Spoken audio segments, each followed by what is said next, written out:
আসতে পারে নিষেধাজ্ঞা, শেষ হতে পারে বিশ্বকাপ খেলার স্বপ্ন।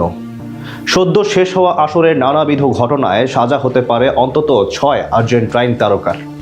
ফিফার দেওয়া নতুন বিবৃতিতে কপালে চিন্তার ভাঁজ আকাশে নীলদের। শঙ্কা জেগেছে 2030 বিশ্বকাপে খেলা নিয়েও। ফিফার দেওয়া বিবৃতি অনুযায়ী তবে কেমন সাজা পেতে পারে পারেদেস মলিনার মতো তারকারা, সেটা নিয়েই বিস্তারিত থাকছে রিপোর্টে। বিশ্বকাপ ফুটবল এলেই যেন আর্জেন্টিনাকে নিয়ে শুরু হয় একের পর এক বিতর্ক। কখনো রেফারির সিদ্ধান্ত তাদের পক্ষে যাওয়া, আবার কখনো ফিফার কাছ থেকে বাড়তি সুবিধা নেওয়া, কখনো আবার মাঠের খেলার বাইরে তাদের আচরণ নিয়ে প্রশ্ন ওঠে গোটা ফুটবল বিশ্বে। সদ্য শেষ হওয়া আসরেও আর্জেন্টিনাকে নিয়ে বিতর্ক ছড়িয়েছে বেশ। তবে এবার অবশ্য ফেঁসে যেতে পারে আকাশী নীলরা। সেমিফাইনাল ও ফাইনালের মঞ্চে তাদের আচরণের পর নড়ে চড়ে বসেছে ফিফা। পেতে পারে বিরাট সাজা, এমনকি আসতে পারে বিশ্বকাপের নিষেধাজ্ঞাও। সদ্য শেষ হওয়া আসরের ফাইনালে স্পেনের কাছে হেরে শিরোপা ধরে রাখতে ব্যর্থ হয় আকাশী নীলরা। অতিরিক্ত সময় ফেরান তোরেসের গোলে নিজেদের দ্বিতীয় শিরোপা জেতে স্পেন। এর আগে অবশ্য শিশুসুলভ ভুলের কারণে দুটো হলুদ কার্ড দেখে মাঠ ছাড়তে হয় এনজো ফার্নান্দেসকে। তবে সেই ঘটনা ছাপিয়ে ম্যাচের পর লিয়ান্দ্রো পারাদেস ও নাহুয়েল মলিনার আচরণ প্রশ্নবিদ্ধ করেছে তিনবারের বিশ্ব চ্যাম্পিয়নদের। মলিনাকে দেখা যায় স্প্যানিশ অধিনায়ক রদ্রির ওপর তেড়ে যেতে। অন্যদিকে পারাদেস তো মাথা ঠান্ডায় রাখতে পারেননি। এরিক গার্সিয়া ও গাভি দুজনের ওপরই চড়াও হন আর্জেন্টাইন এই তারকা। তবে শুধু এই দুজনই নন, ফাইনালের শেষ বাঁশি বাজার পর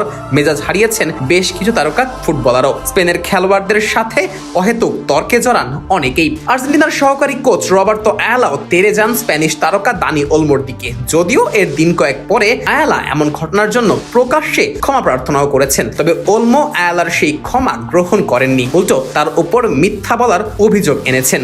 সেই সাথে ফিফার বিবৃতিতেও নাম উঠে এসেছে থিয়াগো আলমাদার। তাদের বিপক্ষে তদন্ত সাপেক্ষে কঠিন সাজা দেওয়ার ব্যাপারেও চিন্তা ভাবনা শুরু করেছে ফিফা। এক বিবৃতিতে তারা জানায়, ফিফা শৃঙ্খলা কমিটি 2026 বিশ্বকাপ ফাইনাল চলাকালীন ঘটে যাওয়া ঘটনা সংক্রান্ত প্রতিবেদন পেয়েছে এবং তাতে থাকা সুপারিশ অনুসারে ফিফা শৃঙ্খলা বিধির 11 নং অনুচ্ছেদের 1I ধারার সম্ভাব্য লঙ্ঘনের জন্য আর্জেন্টিনার খেলোয়াড় নাহুয়েল মলিনা ও লিয়ান্দ্রো পারাদেস এবং আর্জেন্টিনার কোচ রবার্তো আয়ালার বিপক্ষে শাস্তিমূলক কার্যক্রম শুরু করেছে। এছাড়াও ফিফা শৃঙ্খলা বিধির 14 নং অনুচ্ছেদের 1B ধারার সম্ভাব্য লঙ্ঘনের জন্য আর্জেন্টিনার খেলোয়াড় নাহুয়েল মলিনা, থিয়াগো আলমাদা এবং স্পেনের খেলোয়াড় পাবলো গাভির বিপক্ষে শাস্তিমূলক কার্যক্রম শুরু করা হয়েছে। এদিকে ইংল্যান্ডের বিপক্ষে সেমিফাইনাল জয়ের পর ফকল্যান্ডের একটি ব্যানার প্রদর্শনের বিষয়টি নিয়েও আলাদাভাবে কাজ শুরু করেছে ফিফা। ম্যাচের পর ফকল্যান্ড দ্বীপপুঞ্জ আর্জেন্টিনার এমন ব্যানার প্রদর্শনের কারণেও বড় ধরনের সাজা হতে পারে আকাশী নীলদের। এর আগে 2014 সালেও এমন ধরনের কাজের সাজা হিসেবে আর্জেন্টিনাকে জরিমানা করেছিল ফিফা। আর